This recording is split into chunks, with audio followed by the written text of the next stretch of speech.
যারা চিতই পিঠা তৈরি করতে পারে না, আজকের এই ভিডিওটি তাদের জন্য। হ্যালো সবাইকে, কেমন আছেন সবাই? আশা করি সকলেই খুব ভালো আছেন। আমিও ভালোই আছি। ফুলকো ফুলকো চিতই পিঠা তৈরি করার জন্য প্রথমে যেটা করতে হবে, 2 কাপ আতপ চালের গুঁড়া নিয়ে নিতে হবে। তারপর এতে দিয়ে দিতে হবে সামান্য একটু লবণ, 1 চিমটির মতো লবণ। লবণটা দিয়ে চালের গুঁড়াটাকে খুব ভালো করে মিশিয়ে নিতে হবে। এখন যেটা করতে হবে সেটা হলো গরম পানি।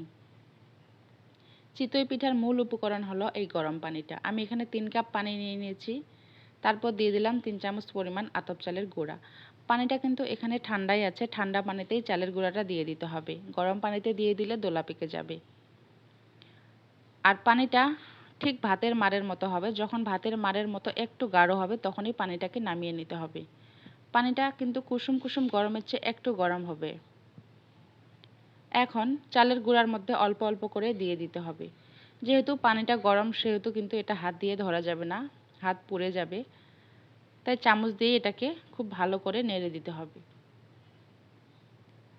চিতই পিঠার মূল উপকরণ হলো গরম পানিটা বা ব্যাটারটা। চিতই পিঠার যদি ব্যাটারটা পারফেক্ট হয় তাহলে কিন্তু চিতই পিঠা পারফেক্ট হবে। আবার ব্যাটারটা পারফেক্ট না হলে চিতই পিঠা ফুলবেও না, আবার সাদা সাদা থেকে যাবে।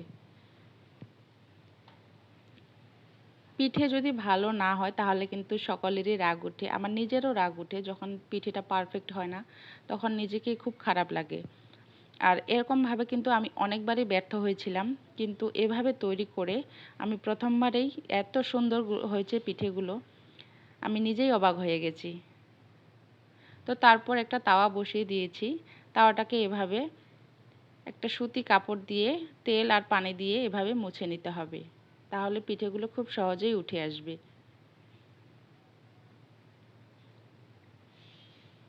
প্রথমবার পিঠেটা একটু ফুলতে চায় না, কিন্তু তারপরেও যে খুব খারাপ হয় তা না। দ্বিতীয়বার কিন্তু তারপর থেকে পিঠেগুলো খুব সুন্দর হয়। আর চেষ্টা করবেন প্রতিবারে পিঠেটা উঠানোর পর তাওয়াটাকে একটু মুছে নিতে। ওই সুতি কাপড়টা দিয়ে মুছে নিতে হবে, তাহলে পিঠেগুলো তাওয়ার মধ্যে লেগে যাবে না আর খুব সুন্দর করে উঠে যাবে। দেখুন, এখন কিন্তু পিঠেগুলো খুব সুন্দর ফুলতেছে।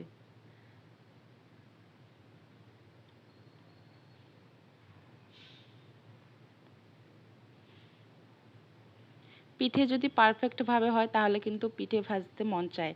আবার যদি পিঠে ভালো না হয় তখন কিন্তু পিঠে ভাজতে মন চায় না। দেখুন, পিঠেগুলো আসলেই অনেক সুন্দর হয়েছে।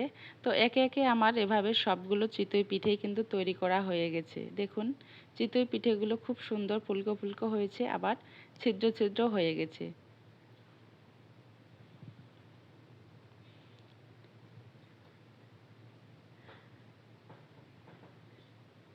আমার এই ভিডিওটি যদি আপনাদের ভালো লেগে থাকে তাহলে অবশ্যই লাইক, কমেন্ট, শেয়ার করতে একদম ভুলবেন না। যারা ইউটিউব থেকে দেখতেছেন তারা কিন্তু অবশ্যই আমার চ্যানেলটিকে সাবস্ক্রাইব করবেন আর বেশি বেশি করে শেয়ার করবেন।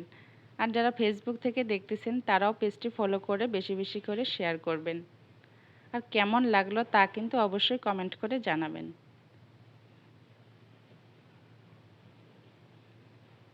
তো একটা ছিঁড়ে দেখাচ্ছি, দেখুন চিতই পিঠার ভিতরের অংশগুলোও কি সুন্দর হয়েছে।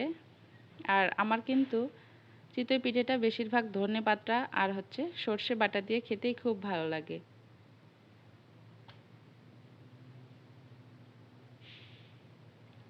আর শীতকালে গরম গরম চিতই পিঠা, ভাপা পিঠা এগুলোই তো এখন বেশি চলে। আর দু একদিন পর পরে কিন্তু আমাকে পিঠে ভাজতে হয়। তো সবাই ভালো থাকবেন, সুস্থ থাকবেন। সবাইকে অনেক অনেক ধন্যবাদ ভিডিওটি দেখার জন্য।